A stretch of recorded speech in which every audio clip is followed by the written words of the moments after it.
A 2011 Deluxe has a waist swim. You know what the flip?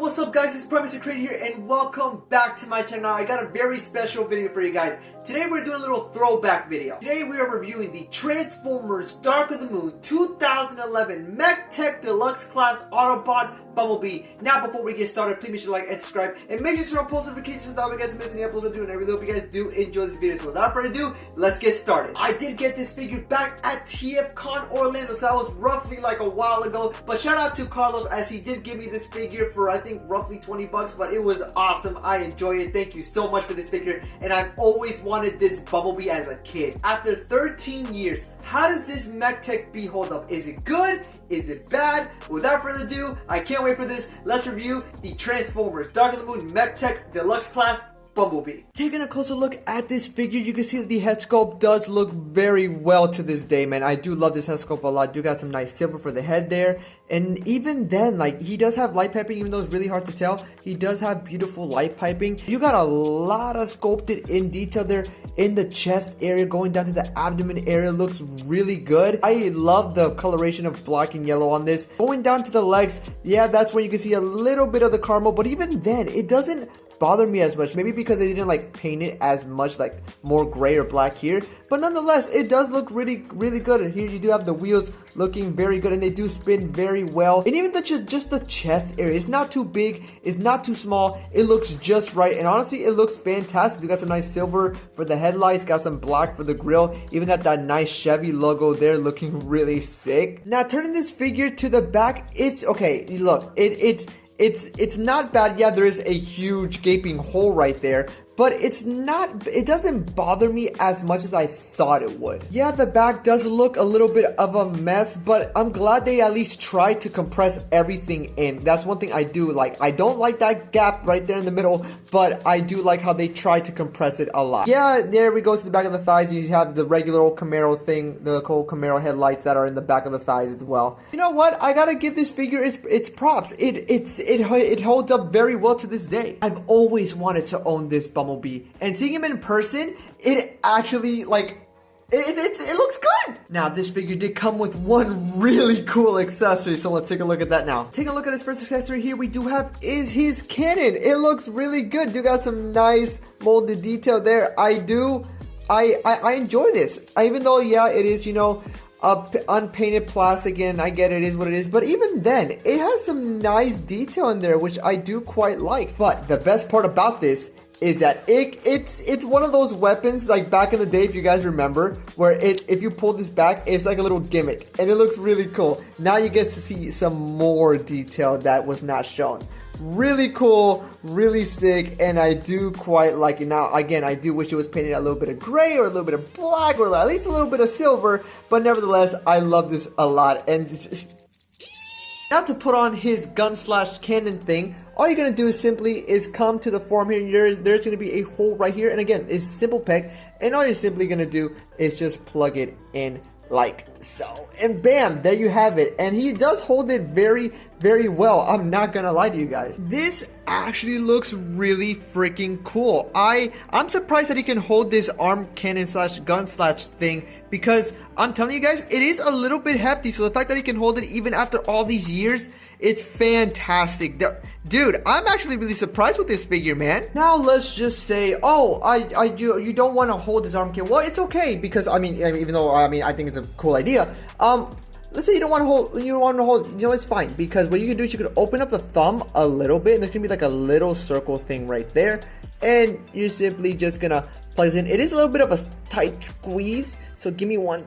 There you go. Oh, that was pretty cool. And then bam, now you can hold it. Now for some reason, he doesn't hold it as good, but when he does, it looks fantastic. Now, sadly, I don't have the Studio Series Dark of the Moon Bumblebee just yet, even though I found him in person, just never satisfied me, but this honestly made me want to get the Studio Series just so that way I can at least see the size comparison. But until then, here is Bumblebee compared to the Studio Series Dark of the Moon Deluxe Dino. That way you can see how they both do look there. And you know what? Even though this is a 2011 figure, it actually looks really good. Now, you can see the huge size difference is there, but nevertheless, they both look fantastic. I'm actually really surprised at how good these two look together. For my next size comparison, here we do have the MechTech Bumblebee next to the Revenge of the Fallen / Dark of the Moon side swipe. That way you can see how they both do look there. Now, the reason why I chose this side swipe is because the Dark of the Moon side swipe, even though I do love the alternate mode and I do have it, I feel like the robot mode does a lot better with the paint job. But nevertheless, these how they both do look. And again, they look fantastic. This 2011 Bumblebee does hold up. And again, the size difference is there, but they both do look cool. And for my last size comparison, here we do have MechTech Bumblebee Deluxe Class compared to the Studio Series Dark of the Moon Voyager Class Optimus Prime. That way you can see how they both do look there. Now, I know immediately right off the bat, the size is not accurate whatsoever. Bumblebee's supposed to be like somewhere around here, but I kind of like it. Maybe it's just me, but I think that they both do look good together. Yeah, the actor sizing is not there and I completely understand, but even then, a 2011 figure looking good next to a recently, well not recently, like a couple years ago, but still like modern date Voyager. Now for the articulation, the head is on a ball joint. He can look up that far and you can look down that far. His arm can move out. Bicep swivel, bend at the elbow, and his hand can go up and down, and his thumb can move out just a little bit as well. This figure has a waist swivel. A 2011 Deluxe has a waist swivel. Dino, what the flip? His leg can go up about that far, and it can go back roughly about that far, which is really good. He does have a thigh swivel, a beautiful bend at the knee, and sadly, he doesn't have ankle pivot, but his toe can go up and down. I just wish this figure had more posability. Comparing this figure's posability to modern day figures, yeah, it is basically not nowhere near, but it's not as great as of today. But for a 2011 figure, the poses that he can do is freaking impressive. He has a waist swivel. He has his arm can go. His hand can go up and down. His feet can go up and down as well. Pretty cool. Now, what about his alternate mode? Is it good as well as the robot mode? Without further ado, let's take a look at his really cool and really sick looking Camaro. What the actual dude? This is insane. This actually looks really good. I've always wanted this, and seeing it in person, it takes it to a whole nother level. I do like the silver for the rims there. You do have that nice Autobot logo there. Look at that. That's awesome. And look at that Chevy logo as well. It looks so good. For a 2011 figure, it does a fantastic job. I am actually really surprised. For a little size comparison for you guys, I do have the Dark of the Moon Studio Series already transformed in his vehicle mode. So that way you see how they both do look there. And it doesn't look bad. Dude, this actually looks good. Either I'm tripping or something. Maybe I ate too much honey or whatever, but this actually looks good. I'm really impressed. And just because here's Bumblebee next to the records that are already in their vehicle mode, it actually looks really fantastic. They scale very, very, very well next to each other. Again, a 2011 figure that looks this good to this day is rare, and I'm so glad Bumblebee is one of the rare ones. This MechTech Bumblebee holds up very well. But alrighty guys, I think it's time for me to give my overall review and my overall grade on this figure. This is like literally, because whenever I review like an old figure, I'm expecting like flaws and stuff, and even though this figure isn't perfect, I still think that this figure holds up very well to this day. Even beats some of the deluxes that we've gotten recently, and that's insane to say because we are in 2024. This figure was made in 2011. I'm shocked. The Camaro looks good. The robot mode looks pretty good. I don't know what this, I was not expecting this, but here's my overall review and my overall grade on this figure. But alrighty guys, there you go. There you have your review, the Transformers Dark of the Moon Deluxe Class MechTech Autobot Bumblebee. Now what do I think? For a 2011 figure to hold up after 13 years and be this good?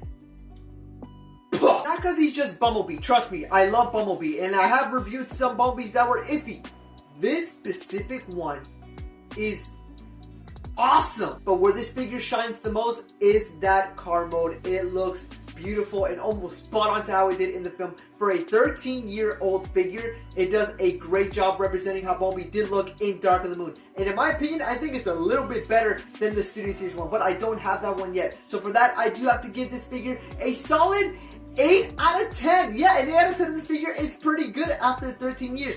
But there's just a couple things that I don't like about this figure, so let's talk about it. My first con is going to have to be the posability on this figure. Even though it can hold the pose, which is honestly extremely fascinating to me, this figure does lack on posability in the robot mode. I do wish that a little bit more better. It has no ankle tilt or anything like that. Nothing too, you know, blah, but I think it does a pretty good job. I just wish this figure had more posability. My second con is going to have to be that this figure does have a trouble time standing up. At least for my copy, whenever I try to make sure that he stands up just right, he's either leaning a little bit side one or to the other, and even though when I try to fix it, he kind of like bends forward or bends down a little bit, and it does get a little bit annoying. I do wish that there was a way to fix that. Maybe another con can also be that his arm cannon does weigh him down whenever you try to make him like hold the weapon a little bit high. But other than those cons, this figure's great. I honestly was not expecting this 13-year-old figure to be this good and still hold up to be this good. It is insane to me. But alrighty guys, I think that's gonna do it for me. If you guys are new to the channel, please make sure to like and subscribe, and make sure to turn on post notifications that way you guys miss any episodes to do. And I really hope you guys did enjoy this video. Great figure. Was not expecting this. Honestly, when you review something like figures that are not recent, they don't do good. This one did great. Again, special thank you to Carlos for giving me this figure at TFCon Orlando. Literally, thank you so much. Other than that, it's been Prime as a Creator. Remember to stay calm and keep moving on. So I'll make sure to see you guys all in the next one till all are one. Bye!